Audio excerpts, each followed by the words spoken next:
It's the movie nobody asked for, but is Morbius as bad as you've heard? I'll talk about that next. Mike Cyber Radio, we're about to start the show. We talk about stuff and things, lots of guests, in-depth interviewing. Mike Cyber Radio, it's nobody's favorite show.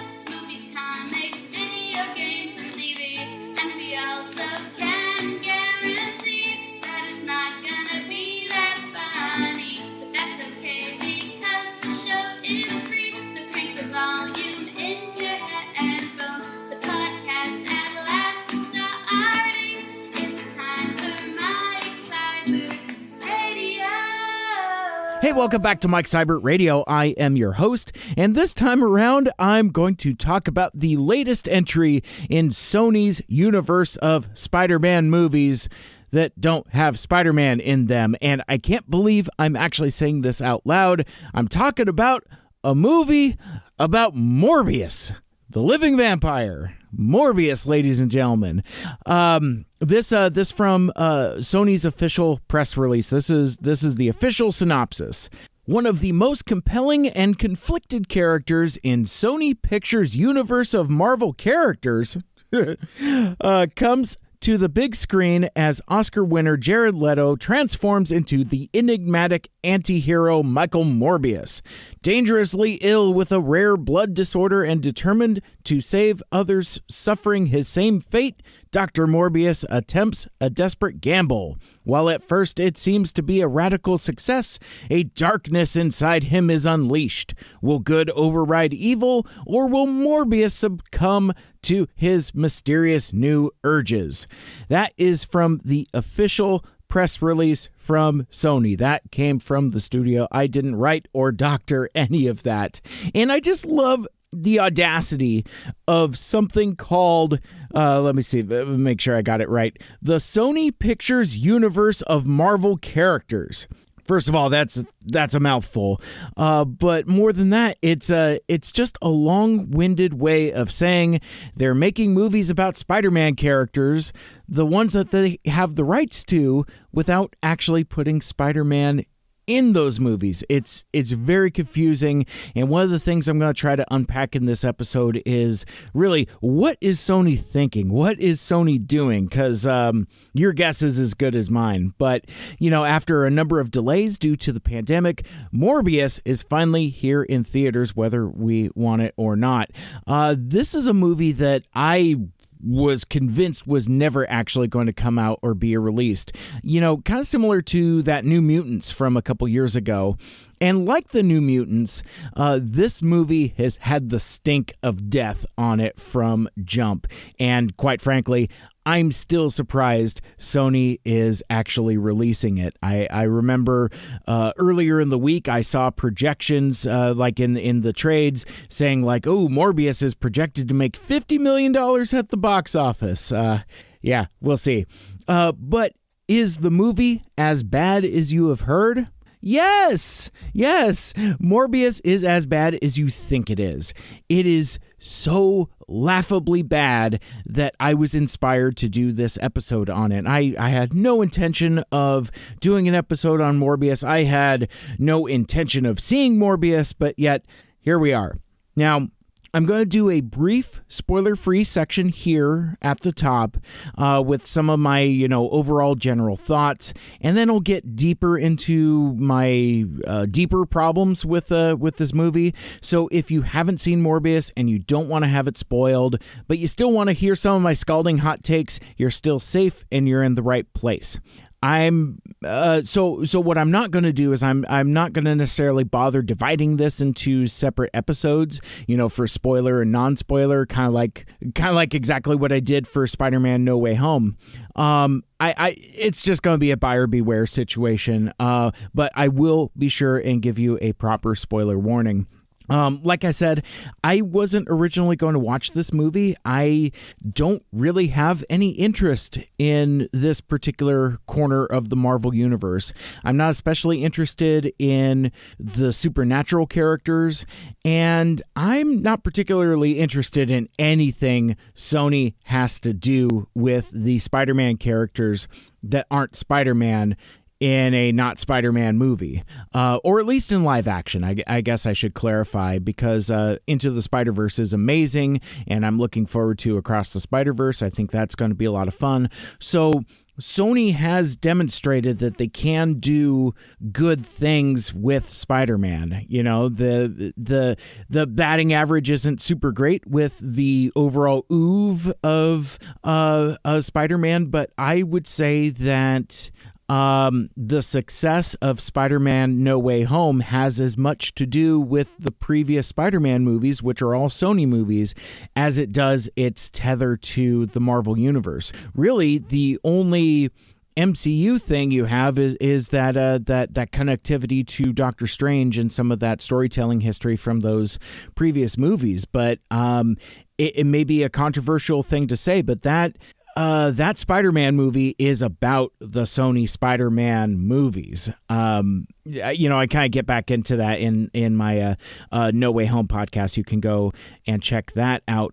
But it's interesting what Sony has been doing lately. So like I bristled when they decided to do a Venom movie, and a Venom movie without Spider-Man. And those characters are intrinsically linked. I mean, I think even more so than Batman and Joker. Like, this was around the same time we're doing that Joker movie that's not connected to a Batman movie. Venom is literally, his origins come from being a part of Spider-Man, or at least wanting to, or at least, I mean, look at him. I mean, it's the black costume come to life. So how do you do a Venom movie that doesn't come from the black costume, that doesn't come from Spider-Man? I had some problems with that, but I watched the movie and I liked Venom okay. I kind of liked some of the stuff that they were doing. You know, it's kind of like a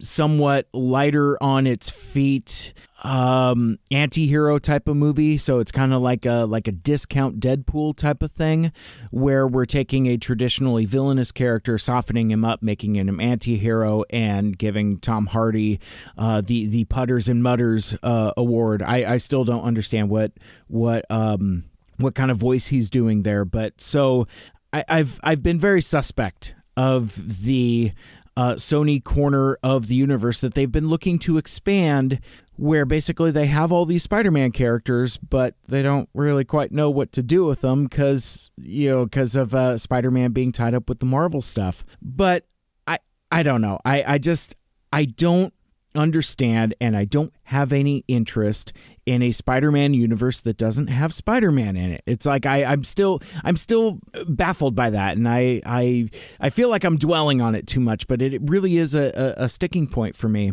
I didn't even bother to watch Venom 2. With the Let There Be Carnage. I hear it's a blissful 90 minutes, but maybe I'll watch it at some point. Like, I ended up watching Venom like on TV, just like on FX or something like that. I don't own it. I didn't buy it. I didn't go to see it. I just watched it on TV. Maybe I'll do the same thing here. And so, but I guess trying to get myself back on course and talking about Morbius, I do understand that every character is somebody's favorite character, but the idea of making a movie about Morbius, the living vampire, that was always a head scratcher for me, because it always felt like that was scraping the bottom of the barrel. And I feel like that's kind of where we're at this moment in time in this comic book movie space, at a time where we're getting stuff like Shang-Chi and the Eternals and Moon Knight, and basically like we've already done the top tier characters, we've already done the mid-tier characters. Now it's a whole lot of who have we got left. Now, that's not necessarily meant to disparage things like Moon Knight. I haven't watched it yet, but it looks really cool. I'm excited to watch that. You can do interesting things with characters. Like you take something like Guardians of the Galaxy, which is not a particularly popular comic book characters or concepts before that movie, and then do something different with it and turn it on its head and have a lot of fun with it and kind of make those characters kind of iconic in their own kind of way. I don't know. This feels to me like somebody at Sony is going through like a binder of Spider-Man characters that they have available to them. Like, oh, well, we got, who do we got? We got Black Cat. Maybe we're going to do something with that later. Oh, Silver Sable. Maybe we're going to do something with that later. Ooh, Morbius the Living Vampire. I guess that's something. But it feels like it was plucked at random. And I don't know if I particularly mind Morbius as a character. The concept is actually kind of cool and kind of okay. It's like he's a vampire, but like not the supernatural kind. It's kind of like a science-based vampire, and I think that's kind of a cool twist on the vampire myth.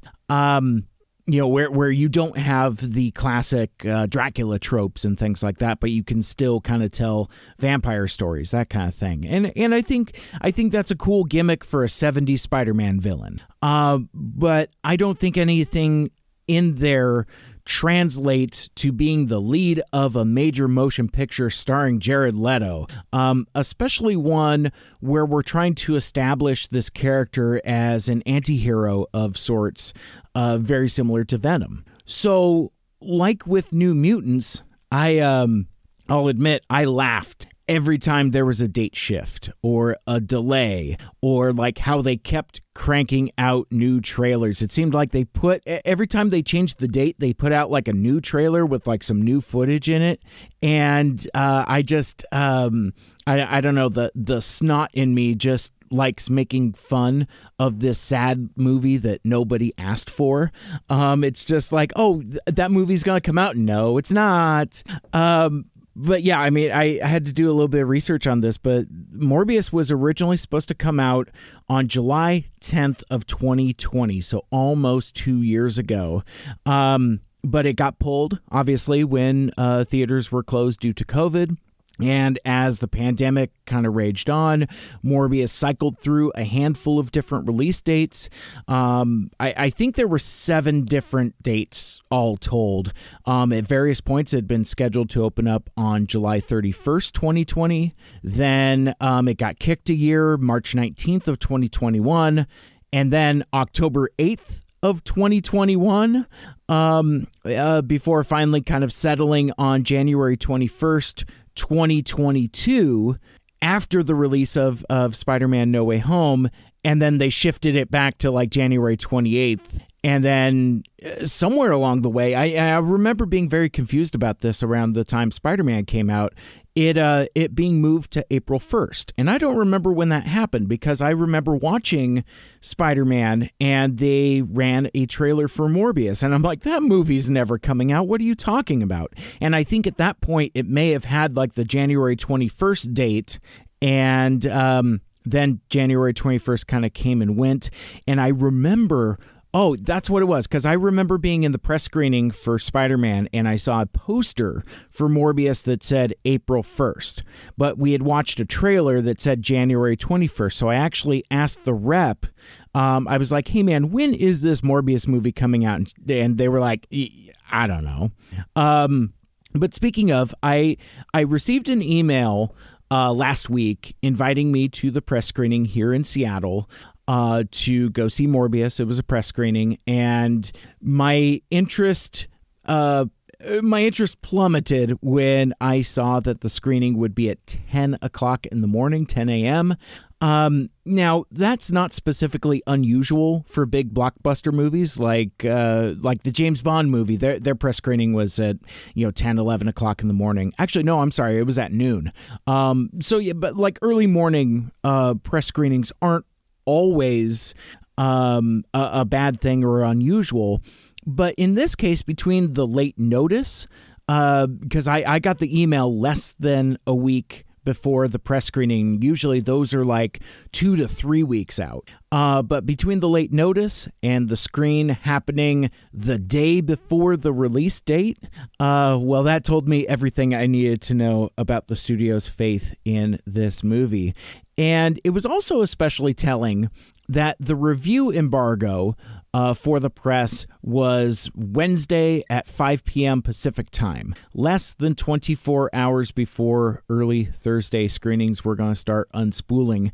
And I know sometimes I throw insider lingo and vocabulary out there. When press gets access to go see an early screening of the movie, there's generally something called a review embargo. And what the embargo means is that you can't talk about seeing the movie before that designated time. I don't know the science of embargoes because they're very different. And I would almost have to go back through some of the movies I've seen and kind of like see if I can see some patterns. But generally, it's like if you see a movie too far ahead, the studio doesn't necessarily want you talking about it on Twitter or on social media or in formal reviews before a date of their choosing. How they come up with that date, I don't know. But in this case, the embargo was like, again, 5 p.m. Pacific specifically, which is like 8 o'clock p.m. Eastern. This another thing about the screening is that it was specifically timed to coincide with press screenings in Los Angeles and New York at the same time. So I don't know exactly what their strategy was there, but I think I don't know. I guess in a sense, knowing that this movie has the stink of death on it, knowing they have a turd on their hands, why did they even make it available for the press? I don't know the ins and outs and mechanics of why that even has to be. Because they could have just simply not offered it. Because, again, I'd have to kind of go back through my memory, but I think there's just as many movies that they don't offer screenings for because obviously I don't go out and see every movie. Point being is like with the very short embargo, I think Sony wanted to minimize the poor word of mouth and when I get to the end of the episode, I'll talk more about my experience with that press screening and my interactions with the rep. I think I'm starting to push my luck in terms of like how honest I should be with regards to a movie I don't like that I've been invited to go watch as part of the press. But anyway, all of that is a very long way to say is, it really wasn't until the early reviews from overseas started to come out. Those popped a few days ago. And it was really seeing some of those that I decided I actually wanted to check out this movie for myself. I was just going to pass on that press screening and just be like, I don't want to deal with it. But there was one tweet in particular that caught my eye that I'm going to read for you. This is from Sab Astley, who is an entertainment journalist out of London. Quote, "Well, Morbius is as bad as you were expecting. A 2005 plot collides with visually confusing CGI to create a bit of a snooze fest. But don't worry, they've saved the worst for last, featuring some of the worst post-credit scenes you've ever seen, all caps.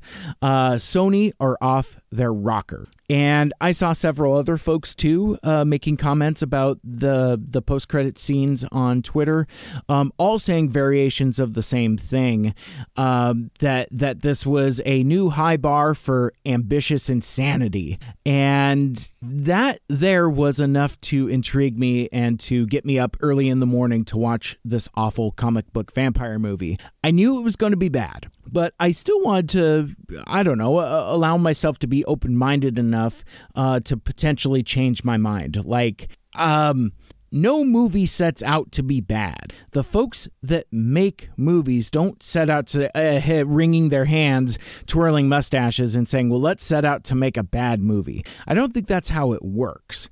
But I think maybe through several misjudgments, miscalculations, missteps, mistakes.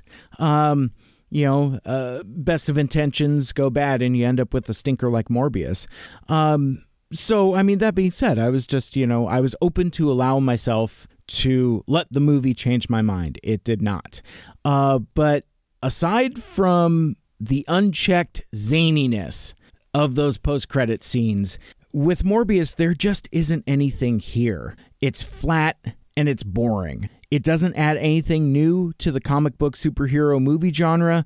It really doesn't have anything to say. It's the same movie you've seen a dozen times already. It feels like there's literally a template at this point, like Mad Libs, that you just kind of fill in the blanks with heroes and villains, character names, various superpowers, origin stuff, and just hit print. This is very much by the numbers.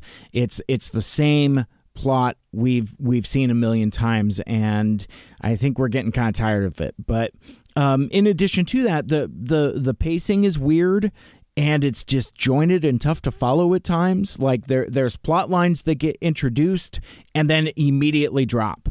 There are a few things that just kind of go nowhere and come to nothing, and a lot of it just plain doesn't make sense. There's also kind of a weird, video game aesthetic going on that's not great either. I had to remind myself that this is indeed a Sony movie, not all that dissimilar to Uncharted. So I guess it's of a kind, but it is very video gamey. Jared Leto isn't specifically bad here. I saw a meme going around where it's Marvel fans and DC fans uniting over Jared Leto being in their worst movies, but no, he's not specifically the problem here. I'm not a huge fan of Jared Leto. I don't generally like what he brings, but he plays this role of Morbius pretty straightforward, almost to the movie's detriment. Like there's not a trace of any of his over-the-top flamboyance as Joker, or he's not doing like a dumb voice. Or, I'm trying to think of the stuff that he's doing in that Gucci movie, where basically he's Super Mario. Bippity boppity. It's me, Jared Leto. Ooh-hoo. But here in Morbius, it's a strange choice. Because you bring in somebody that's kind of a weirdo and does weirdo performances. He's just kind of weirdly normal, for lack of a better term. It's like he's kind of the straight man, and it's very odd and very baffling. I'll talk about the supporting cast a little more when I get on the other side of spoilers. But here, I'll say that Tyrese is in this movie, Tyrese Gibson, and he is completely miscast as this FBI agent who is cold on the trail of Morbius. I actually like Tyrese just fine. I like what he brings to those Fast and Furious movies. I liked him in those Transformers movies. And in both of those roles, as Roman and Epps, respectively, they have a certain energy to him. Tyrese is a big, loud guy when you need either comic relief or need to relieve some dramatic tension, and he's got a little bit of manic energy going on, but he's also a guy that you can take seriously and comes across as genuinely badass when he drops lines like "Bring the rain" and some of his other lines in Transformers. But like Jared Leto, he's not doing anything here. He's just a guy, and that performance is just flat and lifeless, and he just doesn't have anything to do. And I don't know, I just think it's a real waste and a thankless role. The special effects aren't necessarily bad, but everything about this movie feels dated, like it's of a different time. I've talked a lot recently about New York Ninja, that found movie from 1984 that Vinegar Syndrome restored, and I'm going to talk about that in a few weeks. But Morbius kind of feels the same way, like it's an artifact from a different time, as if this movie was made in 2005 and then got abandoned, lost for 15 years, and then was like discovered during the pandemic or something. Like somebody found like this unfinished Morbius movie, and then decided to slap it together and roll it out in theaters in 2022. But everything about Morbius feels like it's from the era of Marvel movies before the MCU, before the Marvel Cinematic Universe, before 2008 when Iron Man the First comes out. So like, check this out.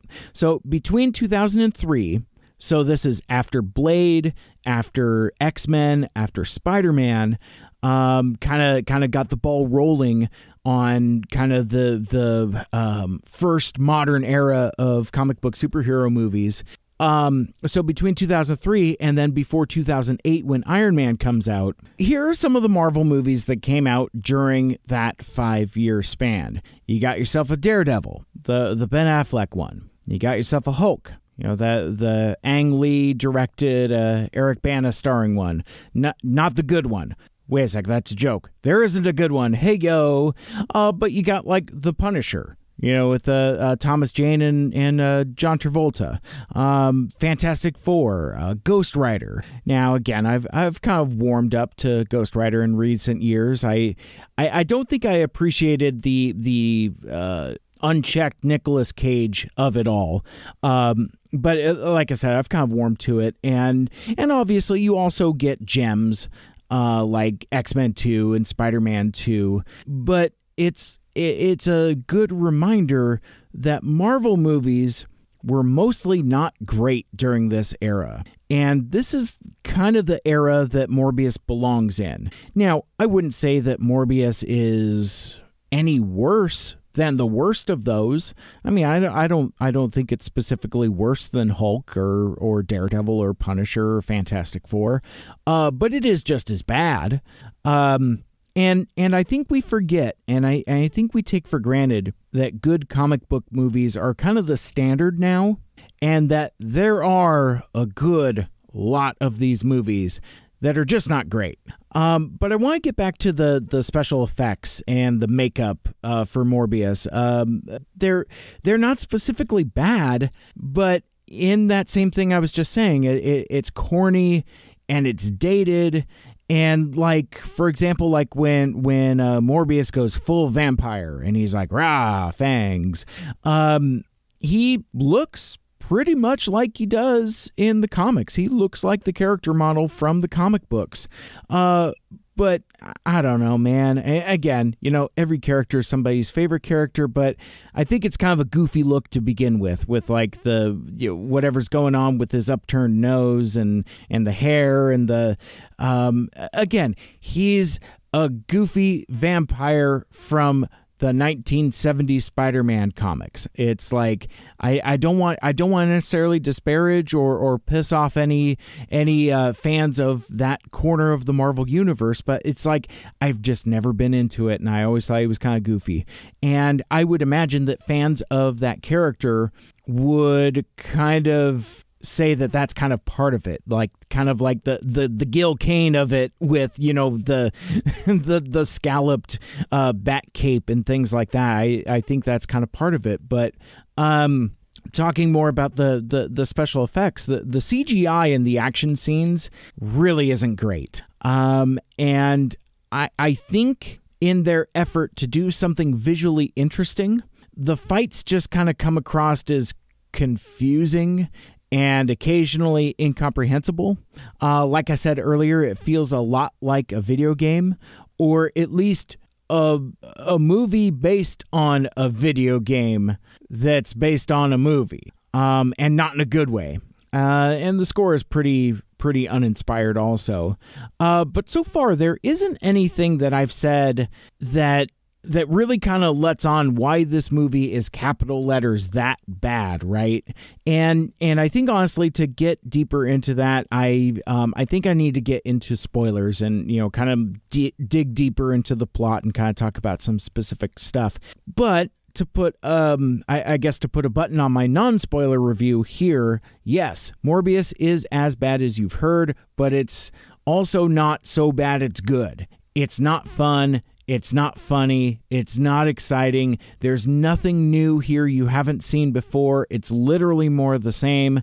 So, I don't know. If you've already got superhero movie fatigue, this is definitely not the movie for you, because if you don't like superhero movies, this has everything that you hate about those movies. But if you got some of that same morbid curiosity about this movie like I did, well, I mean, there really isn't much I can say to talk you out of it. You've probably already decided whether you're going to go or not. The only draw here, I think, is the sheer audacity of those post-credit scenes, which, again, you truly have to see to believe. I'm going to tell you about it in spoilers coming up, but even after I tell you, you will not believe me. I'm a couple days removed from that screening, and I still can't believe what I saw. But that is what I was going there for. And if you are going to a movie based on the post-credit scene, that's a real problem with the movie. But yeah, there's just nothing here. And how ironic is it then that a movie about a living vampire is completely lifeless? So with that, if you don't want to have Morbius spoiled for you, here is your stop. This is where you can get off at. Hopefully you come back and finish this episode after you've seen the movie. But here's what I'm going to do. I'm going to roll the trailer for you. It's actually the first trailer for Morbius that was released back in January of 2020. And on the other side, we'll get into our full spoiler discussion. You're listening to Mike Seibert Radio. Michael, I've known you since you were a child. You're a gift. You always have. If there's an answer to the disease, you'll find it.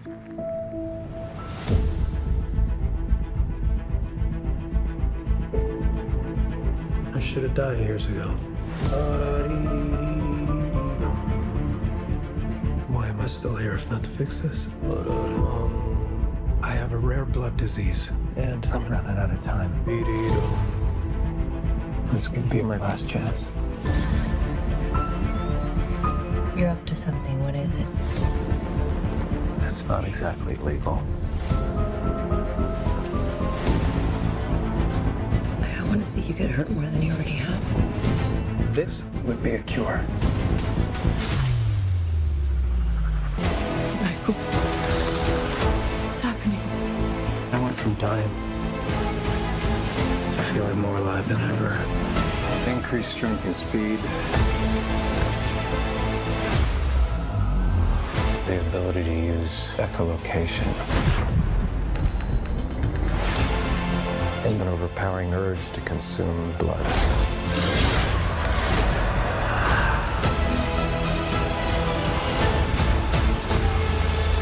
How far are we allowed to go to fix something that's broken? Until the remedy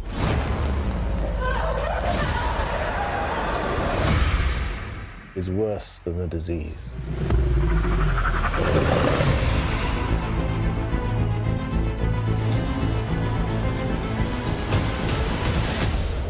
Michael Morbius. Got tired of doing the whole good guy thing, huh? What's up, Doc? Hey, welcome back. And as a reminder, I just want to let you know from this point forward, it is full spoilers for the Morbius. And I actually wanted to start with the trailer. There's a reason why I wanted to play that for you, because there are several things from that trailer that are not actually in the movie. Granted, it's not particularly uncommon for movie trailers to include stuff that doesn't make it into the final movie. But I think in this case, these exclusions are, how shall we say, especially egregious because they were shots and scenes that fueled some of the speculation and discourse leading up to the release of the movie. Starting with, which universe does this movie take place in? Is it the MCU? Is it the Marvel universe? Is it Tobey Maguire's Spider-Man universe? Is it Andrew Garfield's? Is this a universe where Spider-Man even exists? Is it somehow tied to Venom? All of those are valid questions after this trailer dropped. Two things in particular to note. First of all, there's a shot where Morbius is walking past a wall plastered with posters. And one of them is a poster of Spider-Man and has graffiti scrawled across it that says "Murderer." Does this take place after the fallout of Spider-Man Far From Home and the events of those movies where it seems that Spider-Man has been framed for the death of Mysterio? Who could know? Because that shot is not in the movie. Also of note, that Spider-Man, that particular version of Spider-Man depicted in that poster is totally the Tobey Maguire suit. You could tell by like the more triangular eyes as opposed to the more rounded lenses of the Andrew Garfield and even the Tom Holland suit. But the other thing, and actually this is even more telling. It's the end of the trailer, and I love that in movie trailers now, regardless of genre, you have like almost like a post-credit scene like during a trailer. It's so weird how we've been conditioned as an audience. But Michael Keaton shows up. Surprise! Presumably reprising his role as the Vulture, as Adrian Toomes from Spider-Man Homecoming. There's a little bit of dialogue that you just heard that he has with Morbius. He seems to know who he is, and that seems like that could be something that's going to be something, right? Well, except that scene is also not in the movie. Michael Keaton is not in this movie. But wait, that's not entirely true. And I think with that, it's time to talk about those post-credit scenes. Sure, I'm going to go back around and go through the plot, and I'll have some other stuff to say about Morbius, but I don't want to make you wait any longer because, again, that's the only reason for someone to want to watch the movie, and it's these post-credit scenes. So the movie ends. And it's Morbius flies away to be the living vampire hero of the city or something. It's very ill defined. I'll come back to it, but it has a closes on a shot that's really not all that dissimilar from like The Matrix, the first one where Keanu flies up into the sky and it's a smash cut to black and you cue the Rage of the Machine. This kind of does the same thing.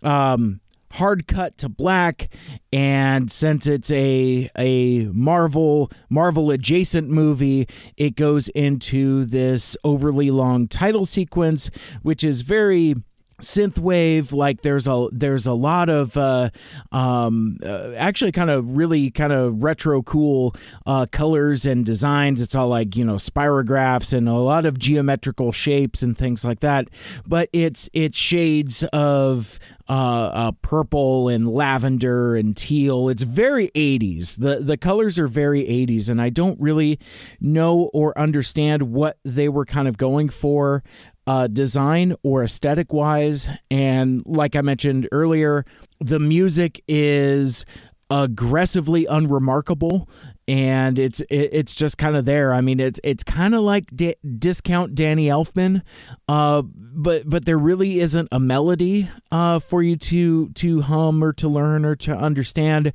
But anyway, it brings up it goes through the cast, and it ends on the M of Morbius. And I had forgotten until I had gone back and did some Google searching that the font or at least the style of lettering that they use for this movie with the title of Morbius does match the masthead of the Morbius comic books from the 90s. So I thought that was a cool touch that I kind of forgot about. I mean, with a M that kind of formed fangs, it's, I don't have anything particularly bad to say about it, except that I don't know. The way this title sequence presents it's like it's I don't know. They treat the M with almost as much reverence as, say, like the titular X in X-Men, that kind of thing, which is kind of weirdly off-putting. But then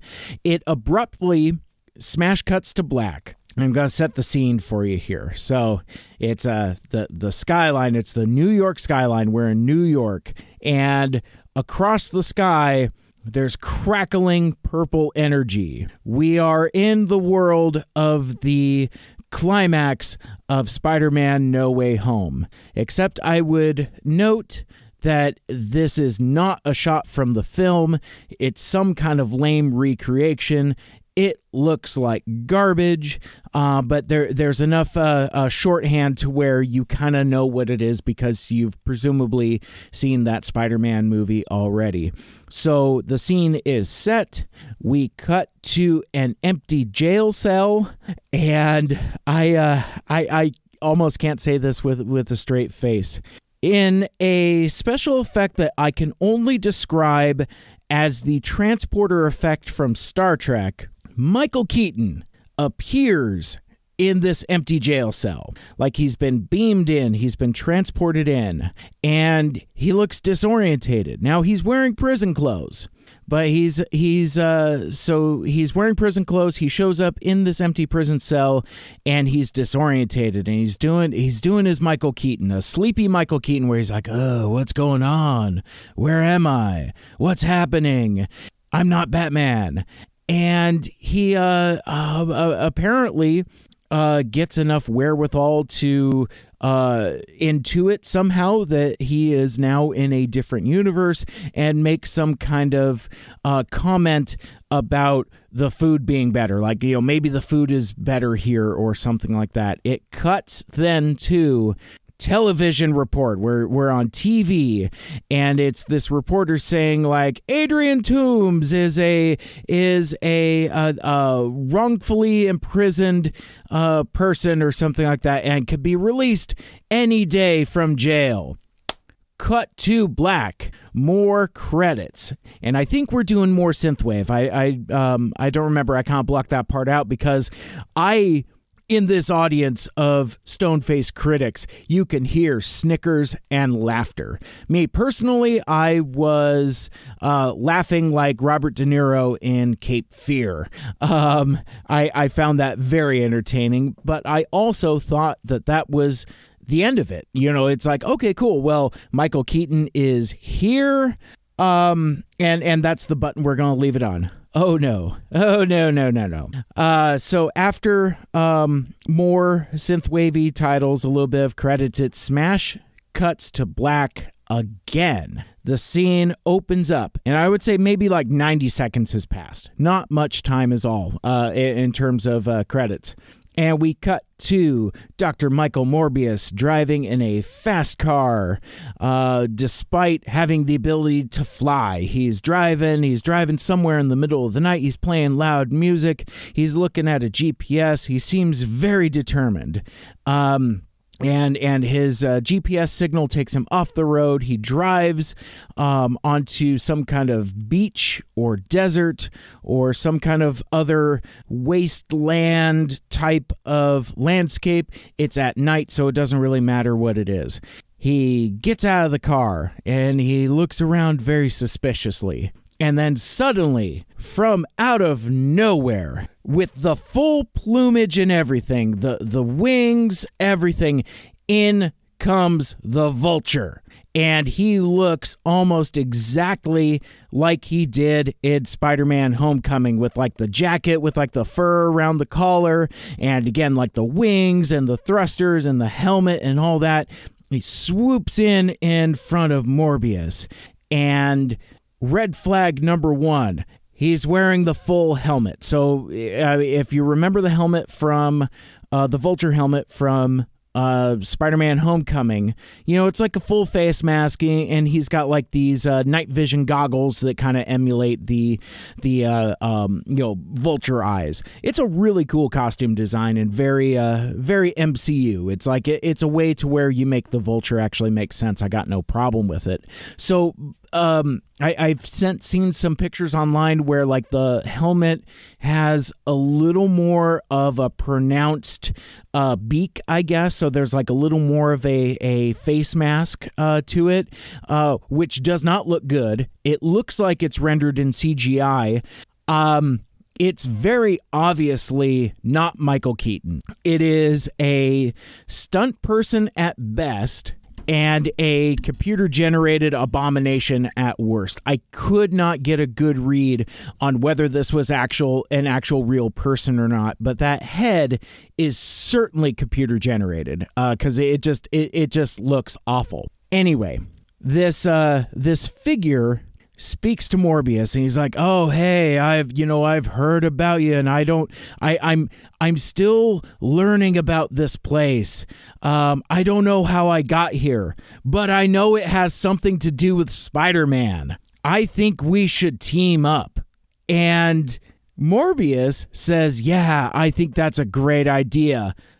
Cut to black, and I just like untethered from reality at that point. Like that just like broke my sanity, and again I just started laughing at it and all of that, and then the credits continue.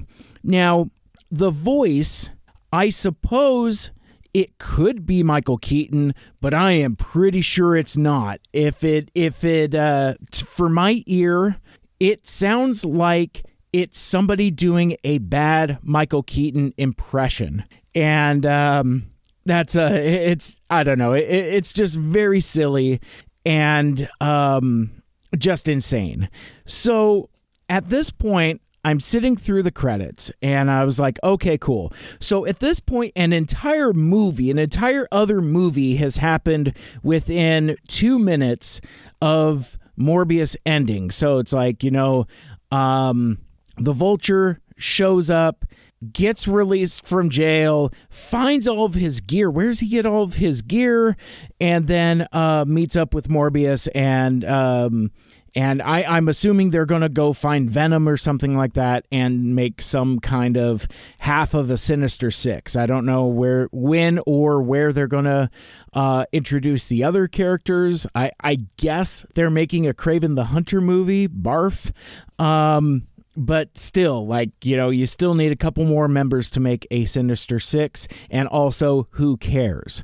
Like, did we not learn that lesson from the failed Andrew Garfield duology of movies? Because remember, Amazing Spider-Man 2 hints very hard at the Sinister Six. So I think Avi Arad and the folks at Sony are very thirsty to make a villain team-up movie happen. So I go through the credits, and spoilers, there is nothing at the end of the credits, and I would say that I'm mildly disappointed in that, but I did kind of get everything I was looking for in those two mid-credit scenes, or I guess you could call them post-credit scenes.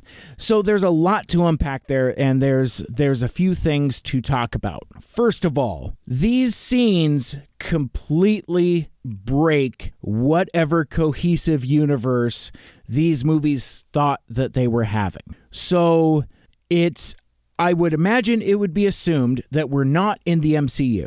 I guess it would be presumed that Michael Keaton is dragged from the MCU into this this Sony universe. But there's more than a couple problems here too, because like, whose Spider-Man universe is this? At a post Spider-Man No Way Home thing, each Spider-Man comes from a different universe. So Tobey Maguire's universe is different from Andrew Garfield's, is different from Tom Holland's. So that just raises all kinds of questions and problems. Now, since I'm going out of order, I kind of have to litigate this now instead of later. But we also know, because of a line that Tyrese says, that Morbius takes place in the same universe as Venom. So at the very least, Morbius and Venom are from the same place. But they are from a place where Spider-Man does not exist. So how is it that Michael Keaton comes from the Marvel Universe and finds his gear? Does that mean that there's another Adrian Toomes that's also the Vulture in this universe? Because in the Sony universe, the Avengers don't exist. So that means there was never an invasion from the Chitauri, and there was never any alien tech for Toomes to take and retrofit his weapons and wings and armor with. So it raises more logic questions that I don't even know how to start to tackle. I am baffled and confused, but I appreciate, in my own twisted kind of way, the sheer audacity of Sony to try to glue these things together. This is very obviously a tacked on scene. What I don't know is at what point it was tacked on. Because one of the things that I was very confused about is why Morbius moved from that January 2022 release date. Because it seems to me, if you are seeing the writing on the wall and seeing how successful Spider-Man No Way Home is, it's the most successful movie of the post-pandemic. Not only that, it's also one of the most successful movies, period. I think it's pretty safe to say that Spider-Man No Way Home, quote unquote, saved the movies in the way that like Tenet wanted to but didn't. So if I am Sony and I have this dumb vampire movie that is tangentially connected to these Spider-Man movies, and it's been sitting in my back pocket and it's been sitting on the shelf for 2 years, I guess you have two different options at that point. One, you just put the movie out and you try to catch that wave, which I would think that would have been the most prudent move. Get it out, get it out as fast and expediently as possible, and you try to catch that same audience that was there for Venom, and you try to catch the Spider-Man fans by putting on your posters and whatever from the studio that brought you Spider-Man No Way Home. Makes sense to me. Instead, what I think they did is the delay from January to April. I think they pulled it off the shelf and they made these ham-fisted last-minute post-credit scenes to try to get it to connect to something. But the problem is that it doesn't connect to anything. And then it makes it even more confusing because let's think back to Spider-Man No Way Home, in that we know from that movie's post-credit scene that Venom gets sucked from that Marvel universe, or the Sony universe of Marvel characters, or whatever the hell they're calling it. And the post-credit scene is that he ends up going back to his home universe and where he belongs, but he leaves a little bit of Venom goop behind. So theoretically, possibly that's how we get Venom in the MCU, or something. I also want to take a sec and talk about kind of where Sony might be going with Spider-Man himself, because we know that Tom Holland has signed up for 3 more movies. But one of the things that Spider-Man No Way Home did is that it really kind of tied off Tom Holland from the MCU. he no longer has the Stark Tech armor. He's back to making his own clothes and his own suit. And nobody knows who he is. Nobody knows that he's Peter Parker. So he's just free to operate as Spider-Man. And the way that I read the end of Spider-Man No Way Home, and I don't remember if I mentioned this in my episode or not, but now it feels like Spider-Man is essentially removed from the Marvel Universe. Like, who knows what the MCU is going to do going forward in terms of like big team-up movies, but it seems like post-Endgame, there really isn't a place or a need for Spider-Man in their stories, which is fine. Let Spider-Man kind of go back to being on his own and its own thing. But that means that also it's kind of back in Sony's hands, which at a time where we're doing 2 Venom movies with diminishing returns and this Morbius nonsense, and we're apparently doing a Kraven the Hunter movie, and we're building towards a Sinister Six.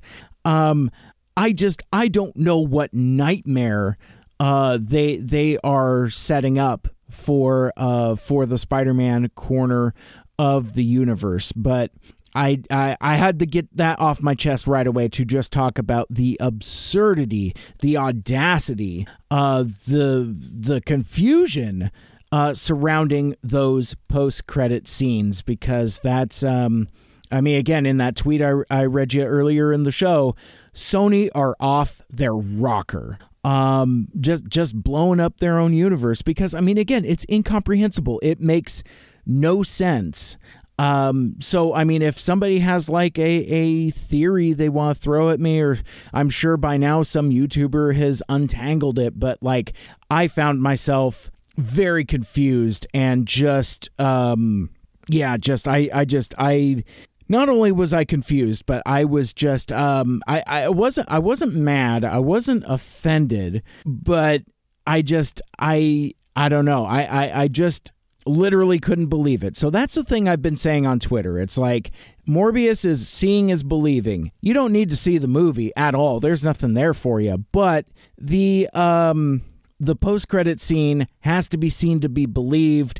If I told you, you wouldn't believe me. And I think now that I've told you, I don't know if you'll believe me until you see it for yourself. But yeah, just bonkers insanity. So I thought then real quickly, like I am going to go through the plot, and I found this is going to be kind of an interesting exercise, because like I found a wordy description of the plot on Wikipedia, and this happens sometimes, like when a movie first comes out, where like somebody will write up a summary and they'll publish it on Wikipedia, and then eventually, as time goes, it'll get trimmed or edited, or be made more concise. In fact, when I went to it today, I love how it has this little attribution. This article's plot summary may be too long or excessively detailed. Please help improve it by removing unnecessary details and making it more concise. So I wanted to grab this while it was still up in its uncondensed form, and I'm going to read through it. And even just glancing at it right now, there are significant things that I, quite frankly, did not understand about the movie, because the things I'm reading here don't line up with what I saw on screen. So, we'll see how this goes. So the movie opens up, and it says something like, 22 years ago, and it's this hospital, and there's literally a character from a Dickensian 18th century novel with he's got like wooden crutches and a Tiny Tim English. Please, sir, can I have some more? He is infirm somehow, has some kind of limp, and he is welcomed by this dude who takes him to a hospital room where there's another boy already there, hooked up to some kind of blood pump machine. We learn that this boy that's already there is named Michael, and then the dude that brings in the newcomer introduces this newcomer as Lucien. He says, "Okay, Michael, this is Lucien," and this little turd boy, Michael, turns to this Lucien guy and says, "Yeah, no, your name is Milo. I'm going to call you Milo." "Well, but my name is Lucien." "Well, the person before you was named Milo, and the person that was there before them was named Milo, and I've lost track of how many Milos there have been," which tells me that that this Michael kid has been in this hospital for quite some time, and that there's been a rotation of sorts, and probably the first person that was there was Milo, and he must have had some kind of bond with this kid, and he presumably passed away or died or something, and then there were new kids that came in. But apparently none of that is the case, because now I'm going to start reading from the plot summary. It says, at a private hospital in Greece, a 10-year-old Michael Morbius welcomes the arrival of his surrogate brother, Lucien, who he decides to name Milo instead. Both are suffering from a rare blood disease, preventing their bodies from creating blood. Michael manages to save Milo's life by fixing his broken blood pump. Now, there is a scene where they're talking, so the relationship is really frosty at first, but they eventually become fast friends, bonding over their shared disease, their blood disease that makes them need crutches for some reason. But one day when they're hanging out, Lucien's blood pump stops working and kid keels over. Michael desperately calls for a nurse, but realizes that help won't come quick enough, so he springs into action and basically MacGyvers this blood pump machine, engineers pries the back of it off and essentially replaces a spring and gets the blood pump machine working, which tells me that this guy would be more suited for making perhaps an Iron Man suit than making himself into a living vampire, but whatever. The guy, the doctor fellow, the ward of this hospital, basically tells Michael he has a gift, and he tells them, "Oh, I forgot about this too." So he's looking at the spring that Michael used to fix the pump, and he's like, "Well, there's a special school for gifted children." And I just I felt like somebody was walking over my grave. I'm like, we are not talking about X-Men in this Morbius movie. But then I guess I realize that it's possible for a special school for gifted youngsters could be something that isn't X-Men. But I thought the phrasing was especially interesting. But breaking news that I am learning from this plot summary, apparently this guy who is played by Jared Harris. Jared Harris plays Dr. Emil Nicholas, a mentor and father figure for Milo and Morbius, who runs a facility that looks after people with incurable diseases. Well, now I'm even more confused, because here in this plot summary it says their father, Nicholas, arranges for Michael to study at a special school for geniuses in America while continuing to care for Milo himself. And so I don't understand. Are these characters related? Are they not related? but I'm bogged down on this too much because, like, in this opening scene where we see young Milo, who is again very infirm and very fragile and very English, very please want some more. He gets bullied by some other school kids. Apparently this hospital is across the street from some kind of private school, and Milo says something about comparing him and Morbius, Michael, to the 300 Spartans. Like, you know, they're like few against many. That ends up coming back around, but yeah, it's like he says, "Oh, we are few against many." Anyway, one day, this Milo runs afoul of the schoolyard bullies, and because apparently it was the 80s or 90s or whatever, these snot-nosed school kids just beat the snuffing out of this kid. I don't know what kind of bullies actually like literally beat up handicapped children, but whatever. So Jared Harris comes to rescue him, but in doing so, Milo shows that he has an angry streak. He clobbers one of the kids with a crutch, and the sound editing makes it sound like he's really hurt this kid very badly. Turns out he hasn't, because the kid immediately gets up, but and that's kind of the end of the scene. It just kind of smash cuts to 20-something years later, and we see Jared Leto about to receive an award for basically he's Dr.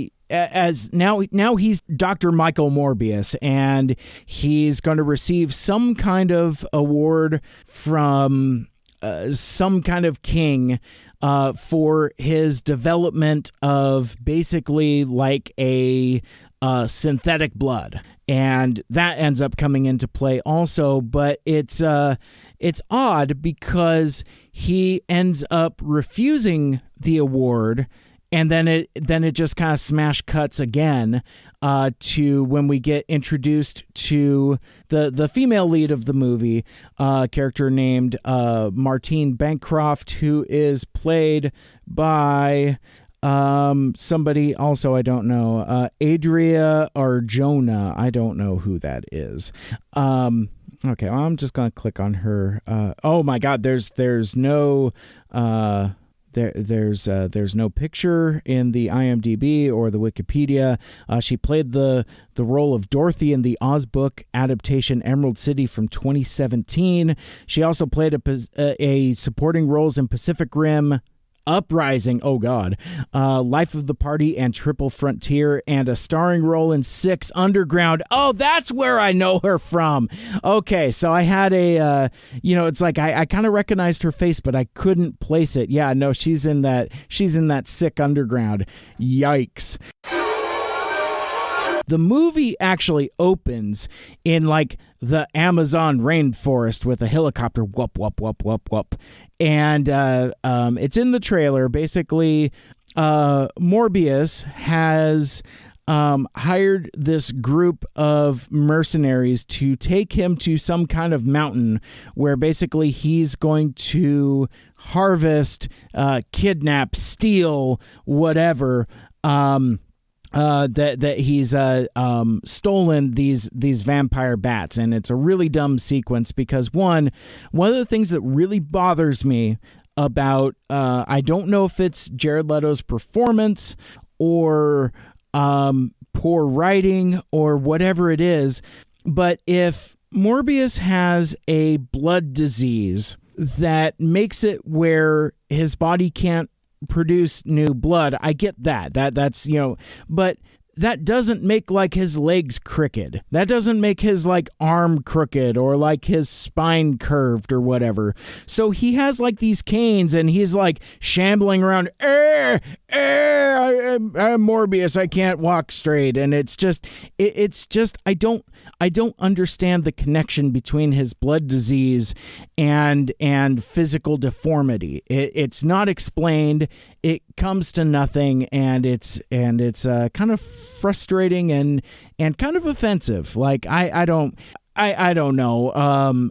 Is it ableist? I don't know, but it just seems like adding an extra bit of handicap for the sake of a performance is very silly. But basically, like Morbius takes this. So the leader of the mercenaries says, "Oh man, you don't look so good.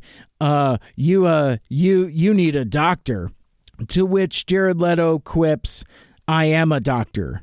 And so, but be that as it may, I think the sentiment stands. I'm kind of like Team Mercenary guy here. It's like if he looks like crap and needs a doctor, it doesn't matter if he himself is a doctor. It'd be like if I'm a barber and somebody tells me I need a haircut and I say I'm a barber. That doesn't make any damn sense. It's like you still need a haircut. But anyway, so he takes a machete from the head mercenary after like erecting this weird technological trap thing to trap the vampire bats. He takes the machete and slices his hand open. You've seen it in the trailer.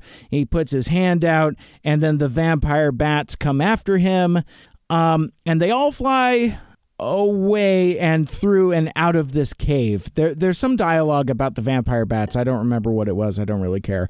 But basically, like, the vampire bats, like, swarm the mercenaries. Are those guys dead? I don't know. How does this trap thing work? I don't know.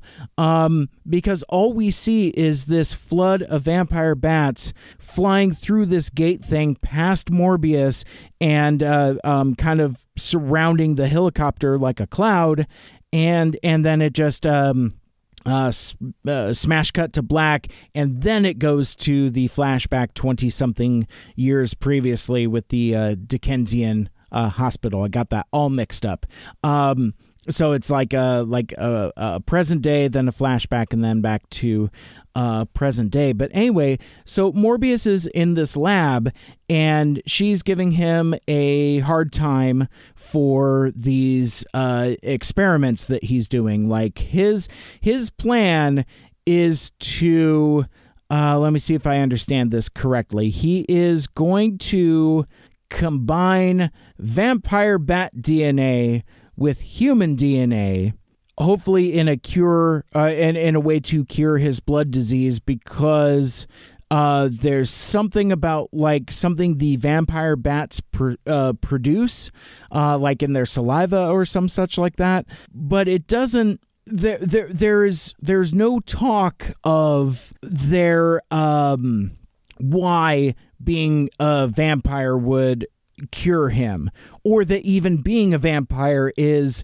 something that he's not looking to turn himself into a vampire, or at least I don't think so. It's kind of unclear, but apparently he goes to after this he's working on this experiment. He thinks it's ready for human trials. He injects it into a mouse.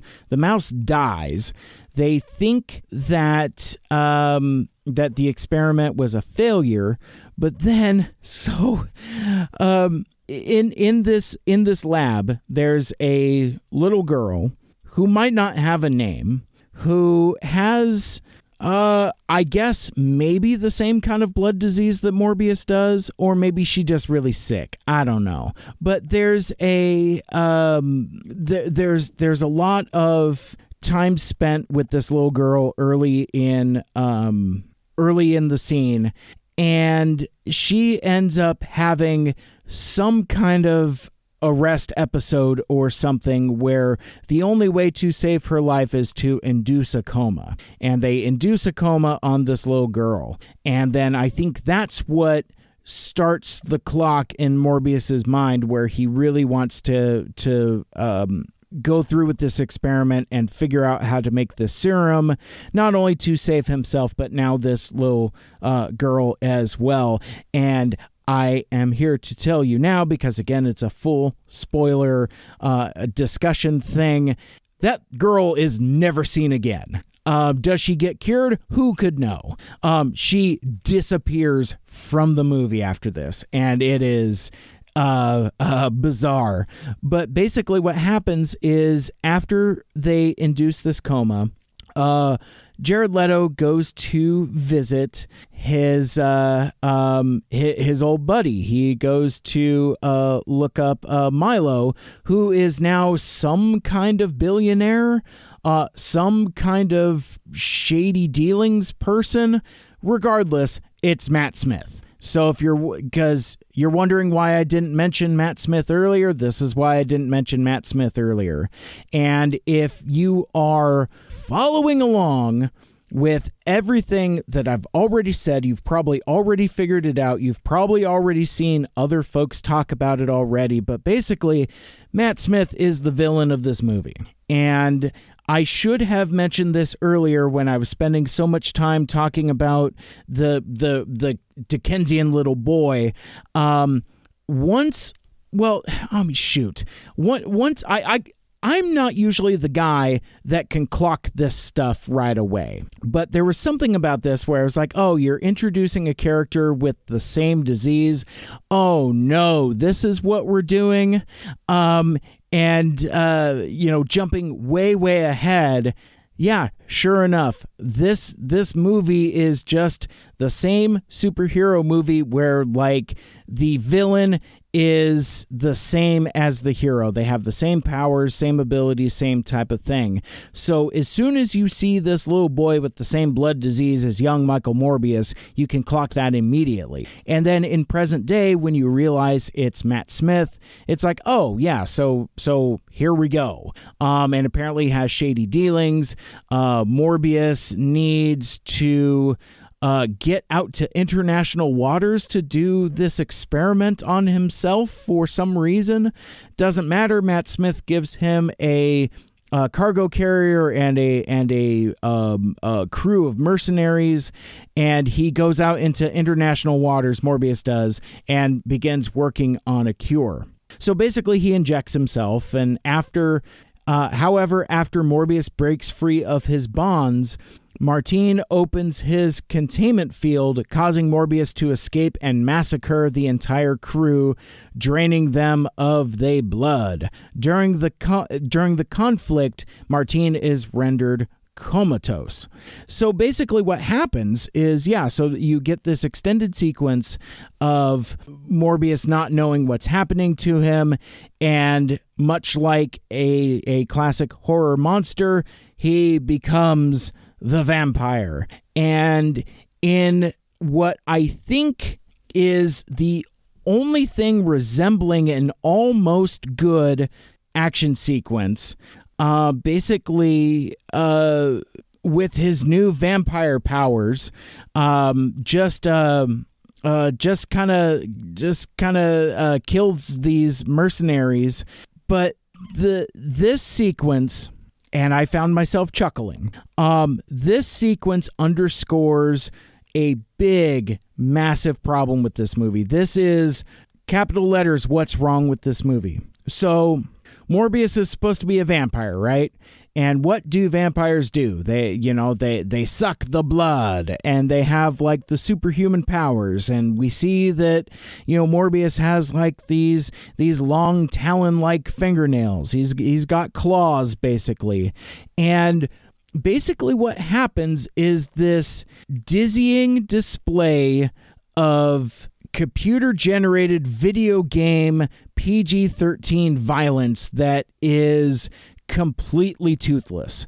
And it's so frustrating because like there's a lot of people getting thrown. There's a lot of people getting like there's one scene, I think it might be in the trailer, I don't remember, but there's like a scene where like so Morbius's kind of like signature move is like I don't know how to describe it, but basically like, you know, kind of like, because I don't play video games, but it's very video gamey, but it's one of those things where like you do like some kind of like cheat code, you do like a circle square 2-2, and then you run right up to your opponent. And then there's like this slow motion thing where like Morbius goes to like slash this guy, but all you see is his hand just kind of like swipe at him. And then the dude just kind of falls over, and it's like, oh, I guess he dead? Okay.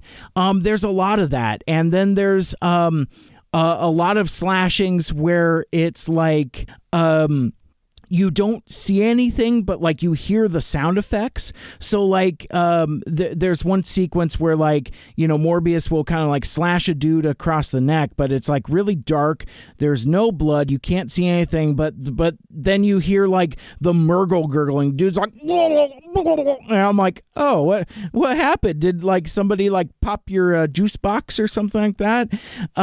It's all very wet sounding, like it's all audio. It's no visual. There's like not a drop of blood. Actually, there's a couple things where they do this dumb effect where there's like a blood spatter across the lens of the camera. They do that a couple times, and that's real dumb. I think there's maybe like a couple some cast off or some spatter against a wall at some point, but you don't see anything that resembles real blood. And even when, most egregiously of all, when this character that is supposed to be a vampire, what does a vampire do? He bites your neck, he drinks your blood. All you see is Morbius rolling up to some of these dudes like he's nuzzling for some Netflix and chill. Like, you know, like this dude's going to end up with a real hickey. And, you know, you'll hear like some like, and like that's really about it. So there's no blood on the ground. There's no blood on Morbius. There's nothing. It's just completely bloodless. And it's only because you know the cinematic language of what vampires do that you even have any comprehension of what's happening. Because it's like, okay, well, he just kind of like Will Smith just, and again, I know it's, by the time you're listening to this, that is already tired, but like, that's really what he's doing. He's not really punching. It's just kind of like slashing. It's a lot of slashing and a lot of slapping. So where it's like he slaps a dude, he flies across the room, and apparently he did.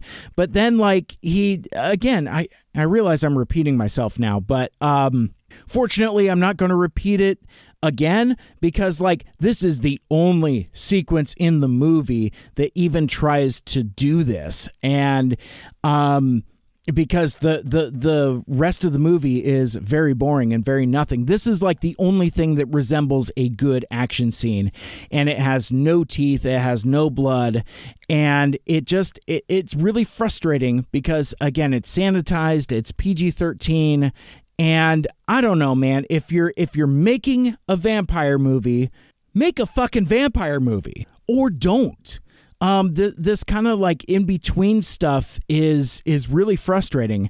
And incidentally, you know, I know I just swore there, but like it's within this sequence that you get like the one F-bomb, and it's said by like some goon as he's going somewhere else. He's like, oh, don't tell me what to effing do. And like that was it. It's like it wasn't even direct. It wasn't even on camera. It was just kind of like a over the shoulder line. It's like at a time where you can weaponize your one F-bomb. What a waste. And I think that's very telling about the rest of this movie as well. I also at this point want to kind of talk about the I don't know, for lack of the I mentioned earlier in the non-spoiler section about kind of like the visual style and the aesthetic of the special effects. I don't know what they're trying to do, because like whenever Morbius goes into action, there's like, first of all, we're doing like some discount bullet time, so there's a lot of slow-mo, but there's also kind of like this wave effect that's casting off of him. It looks like a terrible Instagram filter where basically like sometimes it's smoke or mist or contrails. No, but basically like it's basically like kind of like a wavy. I'm waving my hands around like you can see what I'm doing, but basically it's I don't even know how to describe it, but basically it's like this vapor trail, basically a vapor trail wherever he goes. But it plays off of the colors of anything that he's interacting with. So like his hands are white, so there's like white vapor trails coming off of him, whereas his clothes are black. So it's like these white and black streaks. There's a little bit of red also because like his eyes are red, and it literally looks like an effect from a video game. And it's real dumb. I think they're trying to make something visually unique, but it doesn't do anything. It's just a waste of space. But the other thing also with like this vapor trail and why I'm having such a difficult time to describe it is that it also looks almost like paint. Like there's a fluid texture to it. There's a viscosity to the trailing effects as well. And it reminded me, and there's a sequence especially like towards the end of the movie that I really thought about this, but like, you know, I don't know if you've ever done this thing where like you go to like a bar or some kind of party where it's kind of like, I mean, this is a pre-Rona or even a post-Rona activity where basically like it's like a drink and paint type of thing. You're given like a canvas square, they put it on like a rotating table, and you can pick like 4 or 5 colors of paint, and you just kind of like squeeze the paint onto your canvas. You spin the wheel however you like, and then it's just it becomes art.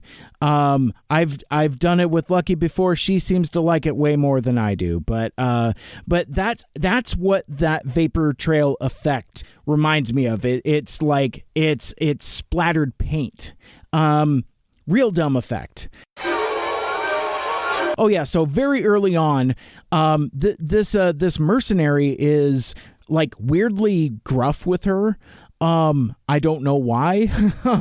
I guess maybe just to add some additional conflict, but basically like during the struggle, she gets bonked on the head and is rendered unconscious, so she doesn't get to see the horror of what Morbius has become.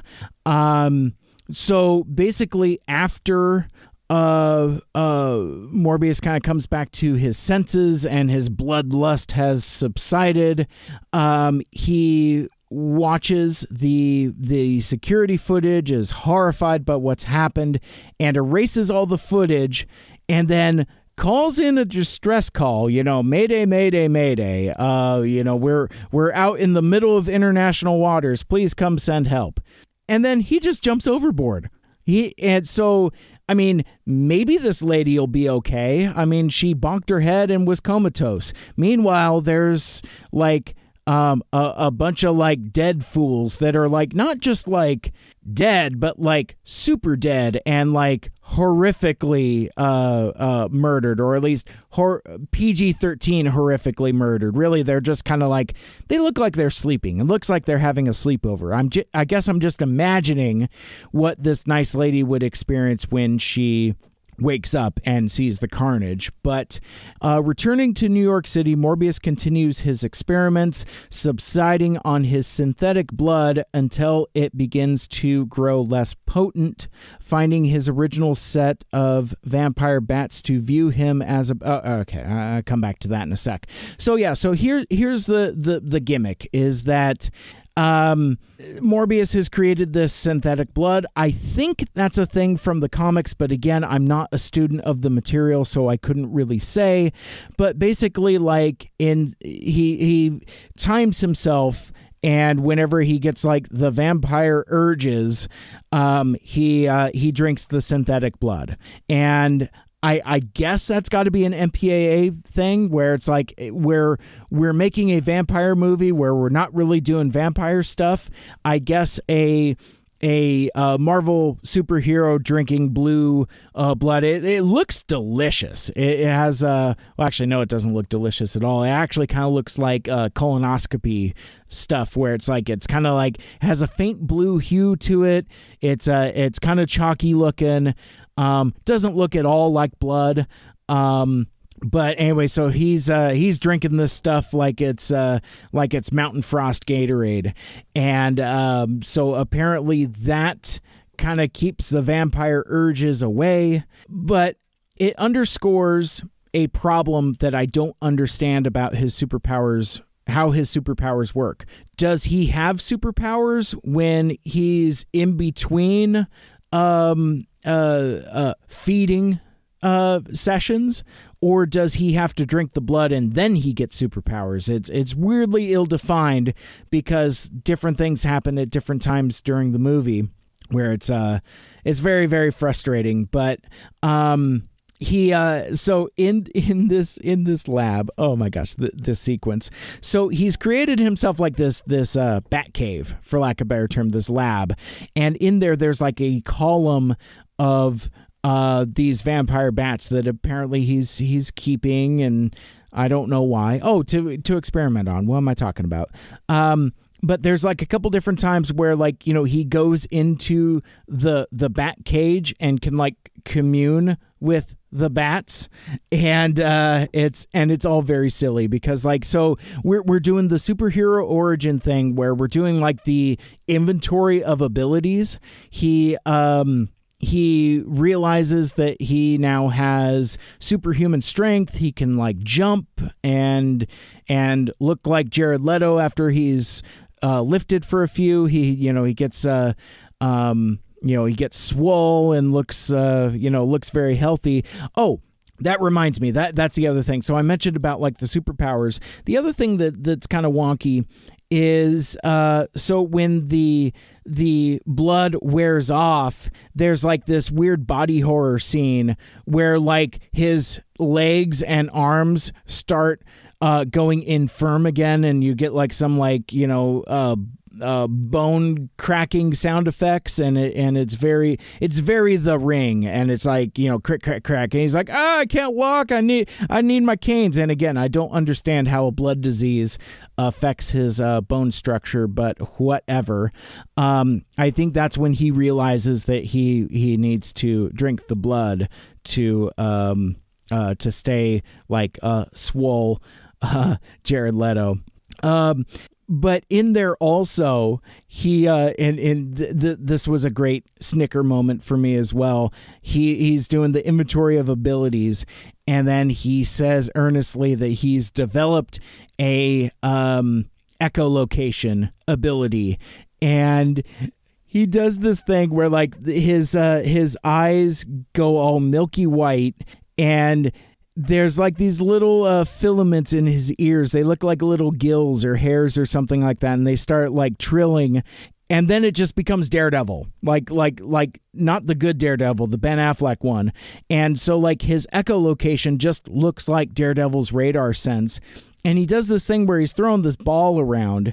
And then, so with the echolocation, that's where he can like slow down time, and like this red ball has like this vaporwave trail on it. Again, kind of like that smudge paint aesthetic. Actually, now that I'm thinking about it more, there is a sequence where like he's catching the ball, and I swear it looks like the cover of Metallica's Load album. And if you're familiar with that, ew. So that's not really a visual cue that you want to have in your PG-13, presumably family friendly not vampire movie. But I gotta talk about the FBI agents. So they cold on the trail of Morbius for this entire movie. So I mentioned Tyrese a lot earlier. He plays FBI agent Simon Stroud, and his partner, Al Rodriguez, who is played by Al Madrigal. I think I doubt that's the way to pronounce it, but apparently he's a comedy actor, or at least that's what I am led to believe, because this character is supposed to be the comic relief. And I promise you, he is not. This character is awful. And so basically, like, Tyrese is meant to be like the straight man, and this Al character is very quippy, but like none of the quips land, and it's very annoying. But basically, these two FBI agents show up cold on the trail. Meanwhile, after Milo arrives at Morbius's lab, he's looking for Martine. He is surprised to see that Morbius has cured himself, but he finds him when he's like, he does this thing where like he locks himself in this cage to see how long he can last before he needs vampire blood. So Matt Smith shows up and he's like, "Oh, hey, what's going on, buddy?" And Jared Leto is like, "I need the blood." "Oh, you need some blood?" So he goes to the refrigerator, grabs a bunch of blood for Jared Leto, and he's like, nom nom nom nom nom nom nom. I'm okay again. Except he doesn't turn into Monster Morbius. He just turns into hunky Jared Leto. It's very confusing. But in there's an exchange between Jared Leto and Matt Smith, and he's like, "Well, wait a sec. You figured out the cure, and I wants it." And that exchange ends with Morbius basically saying like, "Well, this is a curse, and I can't have anybody else doing this, and it's terrible and it's awful, and I drank blood and I'm a vampire now, and it's real stupid." And then the scene just kind of ends. Then let's see if I remember correctly. So it kind of, from there, it kind of cuts to a nurse in the clinic or the lab where Morbius and what's-her-nuts, Martine, where they work. And it's this spooky, scary hallway scene where there's like a shadowy figure at the end of the hallway, and it's getting closer. And it's getting closer, and this goes on for a very long time. But when the lights go out, this nurse character gets jumped, presumably by a vampire person, because later when the FBI agent showed up, it's like, "Oh no, she's been drained of her blood." So she's super dead. But basically what happens is, it becomes a murder mystery at this point. It's like, "Oh no, who killed the poor nurse? Is it Morbius? Has his lust for blood made his memory fuzzy?" Because it's like, "Hey buddy, did you vampire this nice lady?" No way. I would never vampire this nice lady. We like work together and stuff. So basically, Morbius decides that he needs to escape the hospital, and there's like this chase through the hospital where like he runs into the FBI guys, and there's this chase through the hospital. Who they so they, I think they figured out that it might be that Morbius might be involved because I guess one of the other things that Jared Leto does for a hobby is he makes origami, and apparently they found one of his origami things on the boat. I kind of forgot about that. But anyway, so like after this harrowing chase through the hospital, Tyrese catches up with him, and they arrest him. They arrest Michael Morbius. But there's the sequence where this Al Rodriguez character, they go to interrogate Morbius, and he's got like a vial of holy water. And it kind of underscores one of the problems with this movie is, first of all, we're not saying vampire. Nobody is saying vampire at all. Like, I am really kind of disappointed that the title of the movie isn't Morbius, the Living Vampire, because I think that's a cool name, and I think that would look cooler on a poster, and certainly cooler than just Morbius. What does that tell me? What the hell is a Morbius?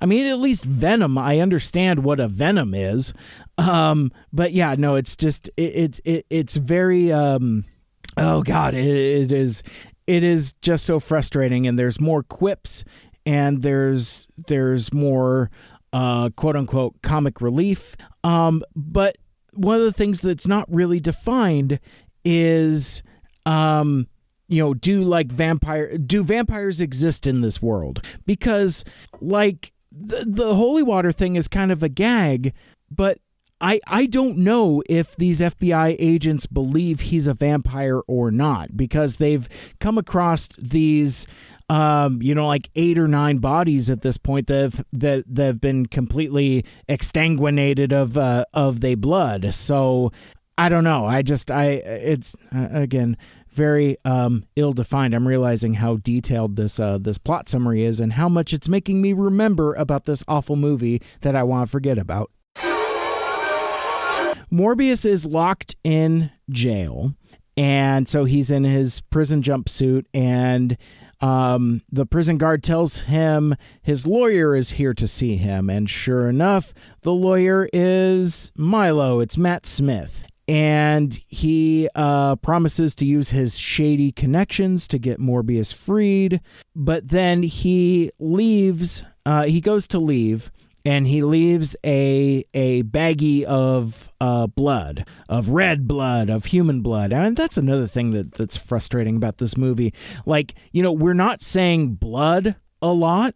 We're just calling it by color. So like the synthetic blood is blue and the human blood is red. So it's like, oh, I don't know how much longer I can drink the blue. I might have to start drinking the red. There's a lot of drinking the red references in this movie, and it's awful. But then at a certain point, so like there's kind of like a couple different things concurrently happening in Morbius's mind. One, he's getting really itchy because it's been a while since he's drank some blood, whether it's the blue or the red. But he also realizes that Milo has left his cane behind, and he's shown walking with a cane very often. And through that, he has figured out, because now he's Detective Morbius, he's figured out that Matt Smith must have taken the cure, the serum, at some point, and most likely killed the nurse lady. And basically, so then what happens is Morbius drinks the red, he drinks that baggie of human blood, gets coked up on superpowers. So I guess I answered my own question. I guess you have to drink the blood to get the superpowers. And basically he escapes from prison to confront Matt Smith.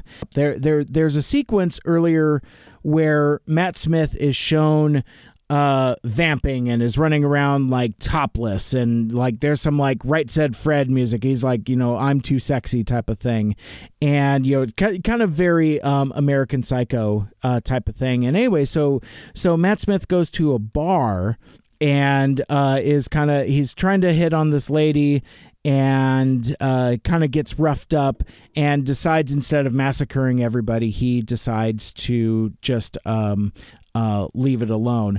No, wait a sec. No, I think I'm mixing that up with a different thing. Well, here in the plot summary, after Milo leaves without his cane, Morbius realizes he has taken the cure and most likely killed the nurse, and escapes from prison to confront him, hearing him kill a man who mocked Morbius for his original disability. That's what it was. Okay, so there was a time where Morbius is walking around with like his cane thing, and some dude is making fun of him. Matt Smith goes back and kills that dude, I guess. basically there's this confrontation, and you see that Matt Smith now has like a vampire face, and it looks really dumb because he's still just Matt Smith with his foppish Matt Smith hair. The makeup looks really, really bad. But basically it's the big confrontation. It's like, he's like, yeah, I killed that nurse because I had the same bloodlust, just like how you killed all those mercenaries. We're the same.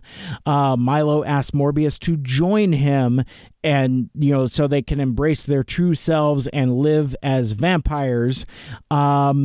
And then there's like this big fight in the subway, and they're chasing each other, and then the cops get involved, and it's a bunch of dizzying computer generated nonsense. But basically, like, the cops show up, and Matt Smith just kind of kills all of them, and it's the same thing. It's a lot of like pushing, it's a lot of throwing, and it's a lot of Will Smith limp wristed slashing.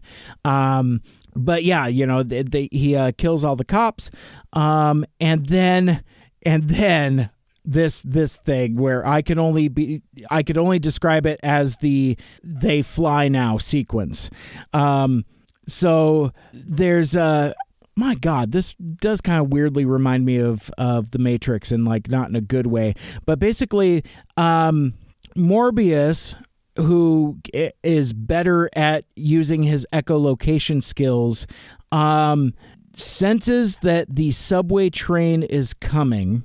And I'm going to talk this through real slowly because I still don't understand how it makes sense. So time slows down, and then Morbius kind of like puts his arm out. And I talked about this when I've talked about Infinite before, that Marky Mark movie that nobody saw on the Paramount Plus, and where it's like, so it becomes like this computer generated wind tunnel, and Morbius just kind of does this, like, how like when you stick your hand out the window and you can feel the power of the wind, and you're just kind of like waving your arm like you're going along with the wave.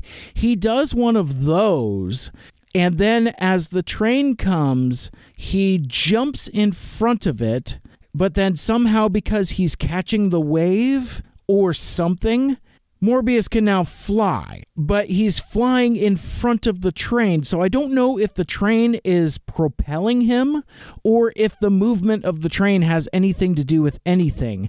But basically, now that he's wearing the prison orange jumpsuit, now we're doing that vaporwave effect where it's spilled orange paint all over the place, and it just looks awful. So again, I don't know if that's they're trying to make that aesthetic look interesting or what. I don't understand. And then that scene just ends, and so I don't know where Matt Smith goes. And so Morbius just kind of escapes. The next day, Morbius meets with Martine and tells her of Milo's involvement and asks her to stay away. And then in one of the more baffling scenes of the movie, and this kind of touches on something that was in a different trailer but not the one that I played for you.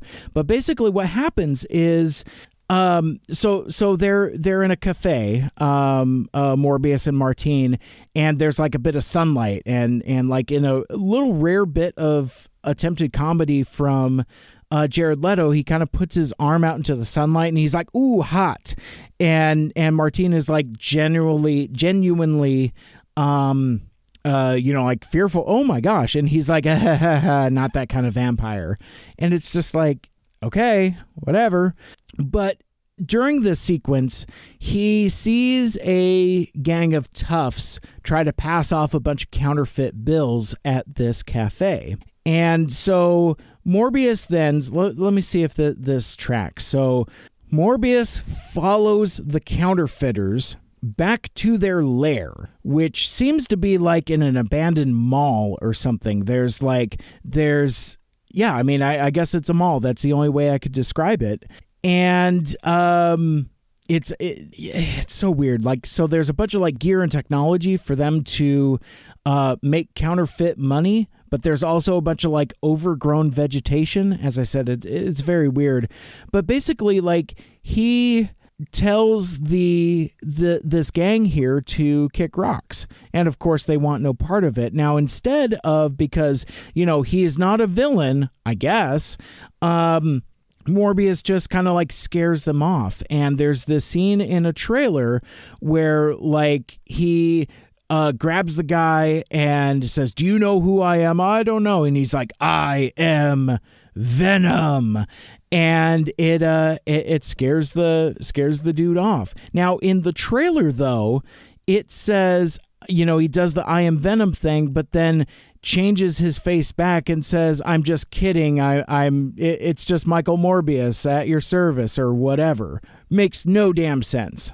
Doesn't make any sense. But anyway, because Morbius is on the run from the FBI guys that are cold on the trail, he has this new lab where he's trying to develop a compound to reverse the cure, and he ends up doing it through some science, I guess. And basically, he comes up with this compound where it I don't remember what it is. It's like it's lethal to humans, but it's deadly to vampire bats or some such like that. So it's like, this will kill you dead. And he makes 2 vials of it, thinking that he's going to take out Matt Smith and then take himself out. Meanwhile, Tyrese and the other guy find some footage of the attacks from the other vampire and realize that it is indeed Milo. It is not Morbius. Recognizing him as someone other than Morbius and his vampirism to be spreading, they release it to the media, and suddenly it's vampire fever. Although virtually unrecognizable, Milo is recognized by Nicholas, who goes to his apartment and pleads with him to stop, deriding him for always treating Morbius as "quote-unquote" daddy's favorite. And so Matt Smith and what the hell is his name? Jared Harris. They have words. They have this confrontation, and basically, instead of vampiring him, he just kind of like slashes him across the gut, which you see. So I guess this is the only time you see blood in the movie, but it's just basically because his shirt is torn and has blood on it. So you don't see any wounds, or you don't actually see the attack. It's like it's so funny. It's like you see Matt Smith pull his hand back, and then when he goes to do the swipe, the camera cuts away, and then when the camera cuts away again, it's Jared Harris with oh no, he's tore up his shirt. But anyway, he tells him to call to Morbius, and then he leaves. As Morbius responds to Nicholas's call and goes to his side, he watches him die, and then Milo makes his way to Martine and attacks her as well. I think he does something where I don't know what he does. He does something where he scratches her.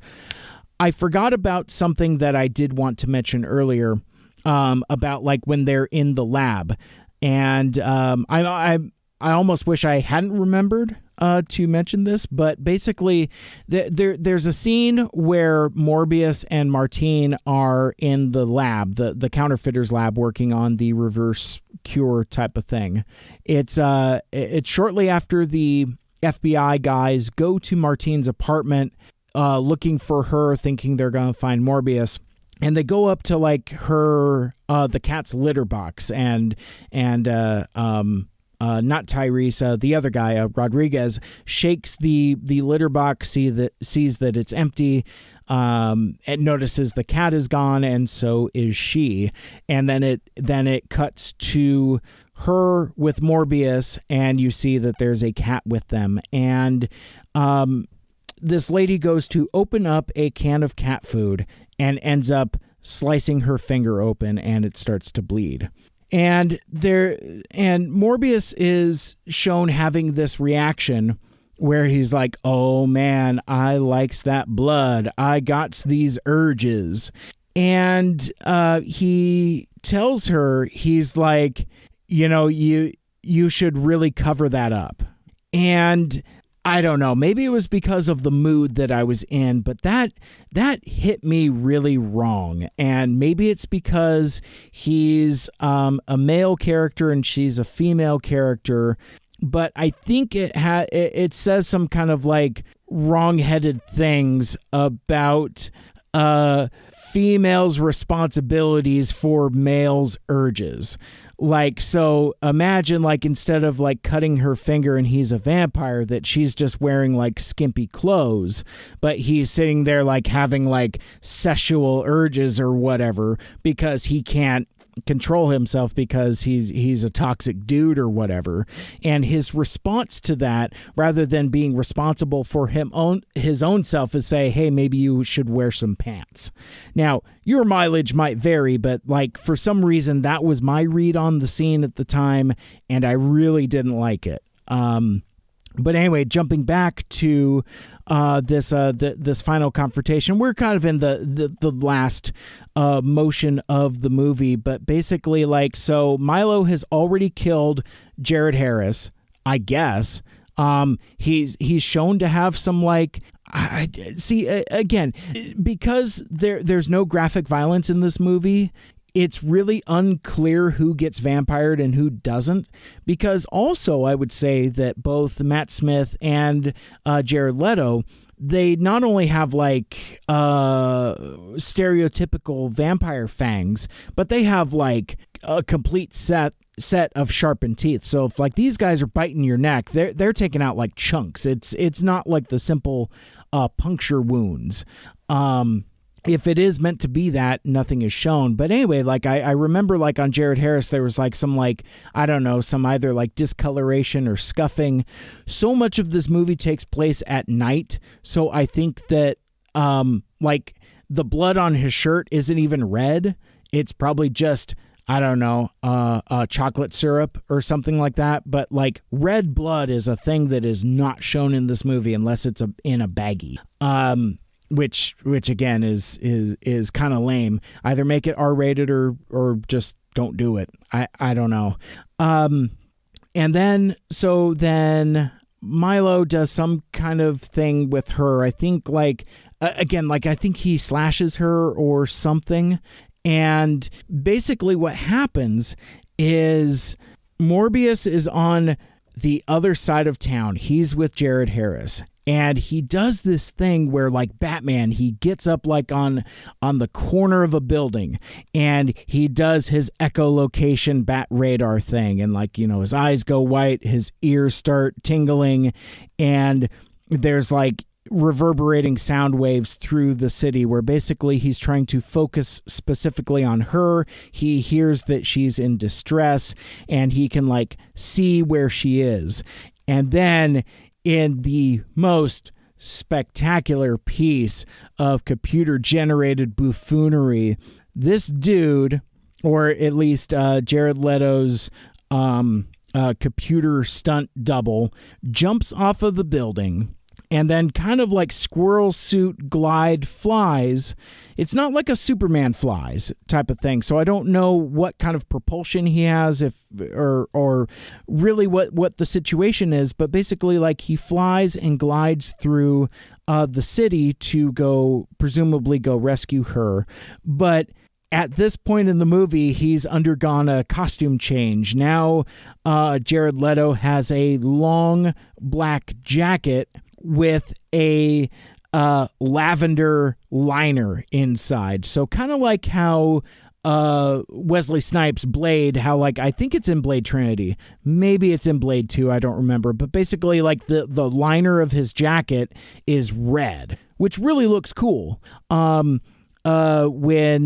Morbius has the same kind of thing and it's purple, it does not look cool. And it especially does not look cool when we're doing the vaporwave smudged paint effect. So it's black and white because he's pale, and then the purple from the lavender liner. And it's just like, what are we doing? And this is like the closest thing this guy comes to like a superhero costume. I should also note at this point that Matt Smith has no kind of costume at all. He's just running around in business suits with some vague vampire makeup on. It's very silly, very bad. So basically, like, Morbius goes to Martine, who is now mortally wounded. Oh no, I'm not gonna make it. But she tells him, basically like, you have to stop him, and then she just dies. And then, so after she died, she already dead. He then, Morbius, nuzzles her neck and gives her a hickey. He's like, like, he done vampires her. But there's a couple things weird. I mean, I mentioned some weird, uncomfortable things earlier about, like, consent and stuff. So I might be misremembering this, but I don't think she says to him, feed on my blood. Like, that was a scene like in Blade, in like that first movie, like the lady that's with Blade, she's like, oh no, you're all beat up. What do you need? I need blood. And she like pulls her hair back and offers her neck, consenting to getting vampired. I don't think there's any kind of consent here. Also, she dead. So is this like some weird like necrophilia type of stuff going on here? It raises too many questions. It's very weird. It's mildly uncomfortable. But anyway, so she dead, and he drinks all her blood, and now he has superpowers. He's Super Morbius, and he confronts Milo. They fight into some kind of sewer thing, and really the fight, the best way I could describe it is it looks like the fight from the end of Venom, where it's just like two characters with identical superpowers in a dizzying display of visual effects that looks like garbage. I don't think there's a Jared Leto or a Matt Smith in this scene. I think they're both computer generated nonsense things. But what I find really frustrating, and I don't, it's very ill-defined how well Matt Smith has developed his own superpowers. Like, basically how Morbius defeats Milo is by, in a very Batman thing, he calls out to all of the vampire bats that are in New York City, which I guess are thousands.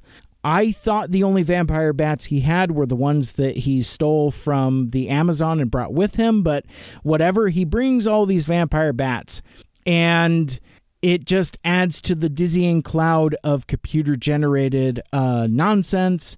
But the thing that ends up doing Matt Smith in is like we're going into slow motion where like I think Matt Smith has some kind of like spear or something, and he leaps up through the bats, and he's gonna stick the Morbius.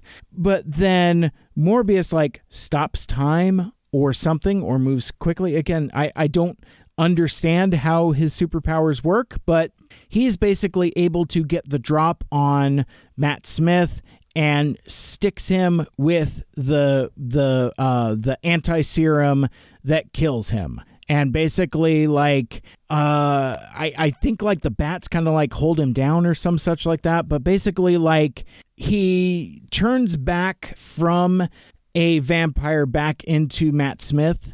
And they have this conversation again about the name. It's like, he calls him Lucian. He's like, no, I'm Milo. You gave me that name or something like that.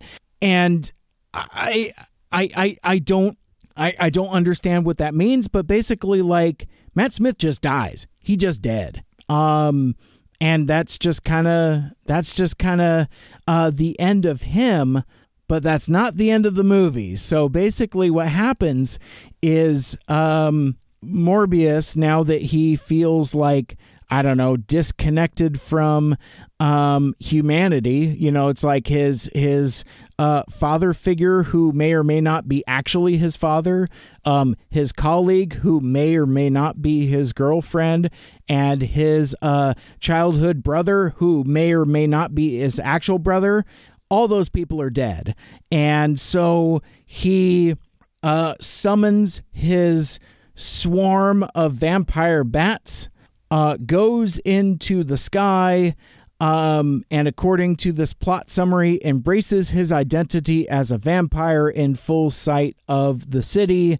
And that's almost the end of the movie, but not quite, because right before that, we smash cut to Martine, who is now super dead and has been vampired. So she had her blood all sucked, but also was already going to die from her wounds.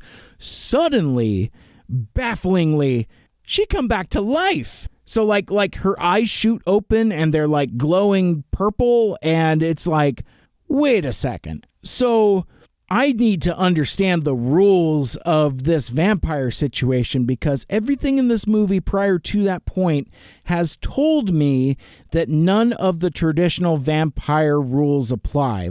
So it's not like if you suffer the bite of the vampire, you become the vampire. There are multiple folks who have been killed either by Morbius or by Milo, and none of them have been coming back to life. Jared Harris didn't come back to life, so it's like, to what extent are we thinking that vampires come back to life? And I don't remember my vampire lore very well. Is it something where they're like almost dead, but not totally dead? I don't remember, but that lady's explicitly dead and gets her blood sucked after she's dead. So I don't understand what kind of mechanism it is that she comes back to life, but that's all it is. Like, her eyes open, and that's a wrap on her.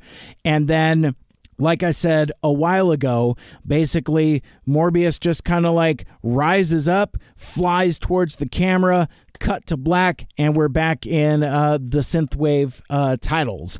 And as I already talked about before, in the mid-credit scenes, Michael Keaton, Adrian Toomes, the Vulture, finds himself transported to Morbius's universe by a magic spell. He is then released from prison and approaches Morbius, suggesting they form a team. The end. It's incomprehensible. It doesn't make any sense. I don't understand. I've already litigated the implications for like what universe this is and what this means for the overall continuity.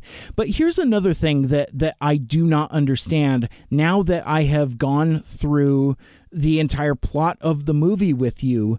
Is Morbius a villain? Is Morbius a hero? Is Morbius an anti-hero? Because it feels like they're trying to set him up like Venom, but it's not really any of those things. And I think, now again, I haven't seen the movie, but I think that's the problem that Venom 2 has, is that he spends a whole lot of the movie not really doing anything. And I think that's kind of the thing with Morbius here. He's not. So he has a fight with a bad guy that is his equal opposite. Very much the comic book movie tradition, whether it's MCU or otherwise, it's just the way these movies go. I have no idea if Matt Smith's character is a character from the comics. Like, I'm looking at the Wikipedia, and it says Matt Smith as Milo Morbius. Milo Morbius? See, I'm so confused. Morbius's surrogate brother, a rich man originally named Lucian, who suffers from the same rare blood disease as Morbius. When Milo gains the same ability as Morbius, he embraces them and becomes a villain. Smith was originally announced to play comic book character Loaxus Crown / Hunger, but later changed to a significantly different character based on Morbius himself. I don't understand what any of that means, but one of the things that I was reminded of in going back to the wiki here. After previously turning down other superhero film roles, Matt Smith joined the film due to director Daniel Espinosa's involvement and encouragement from his Doctor Who castmate Karen Gillan, who plays Nebula in the MCU. Espinosa encouraged Smith to give a bold, villainous performance. Matt Smith is a cursed dude. Like, apparently he was going to be in a Star Wars movie and that role got cut. He was in that Terminator Genesis and is really kind of a mysterious turd in that movie.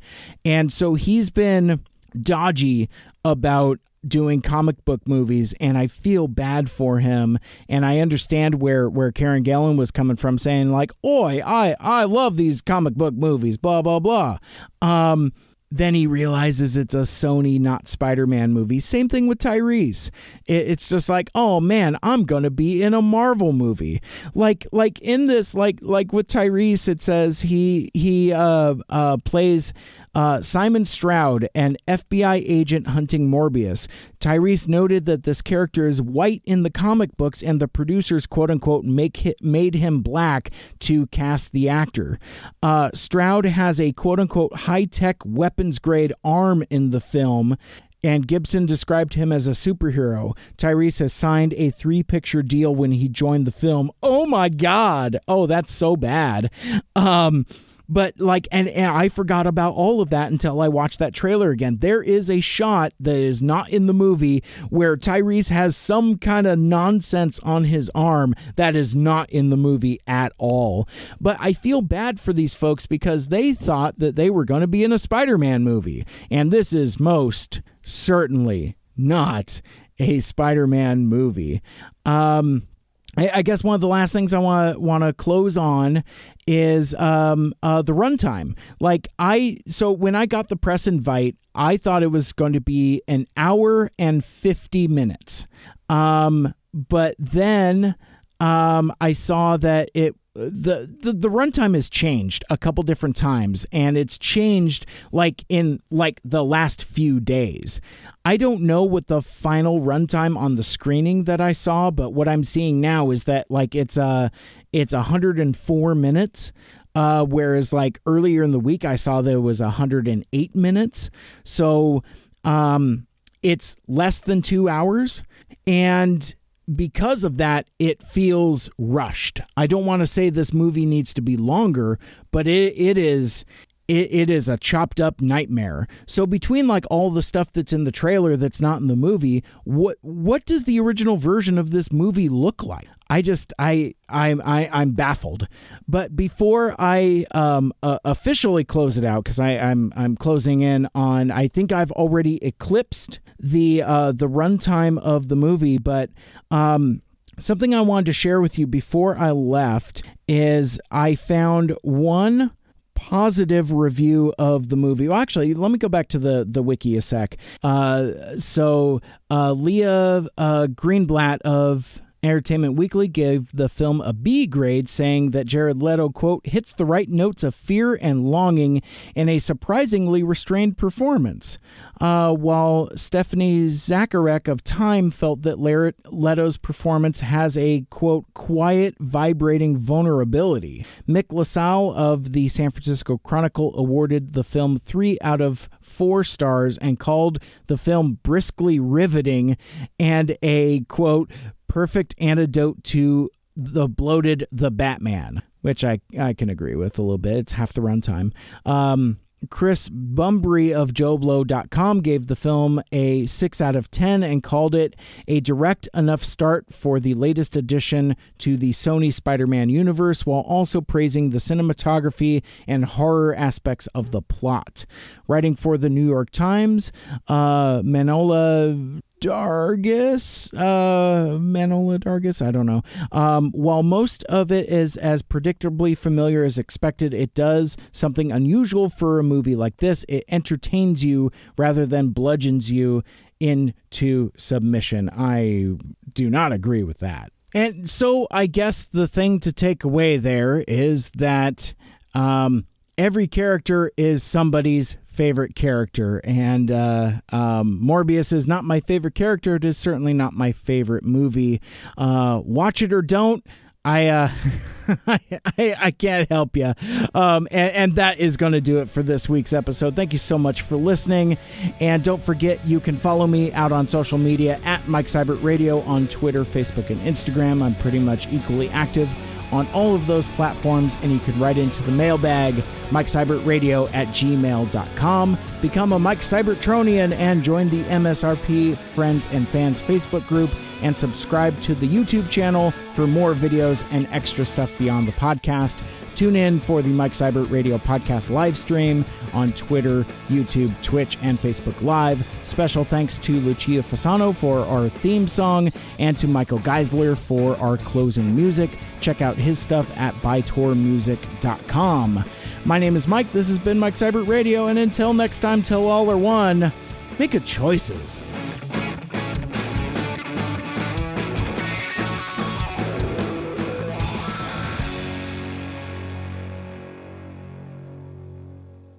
The bite from the bat somehow made me feel stronger. I feel energy surging through me.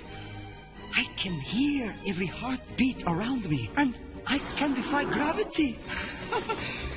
Incredible! No! My face, skin, translucent, mesostructure distorted. I have got to reverse this. There is something else. I feel a hunger.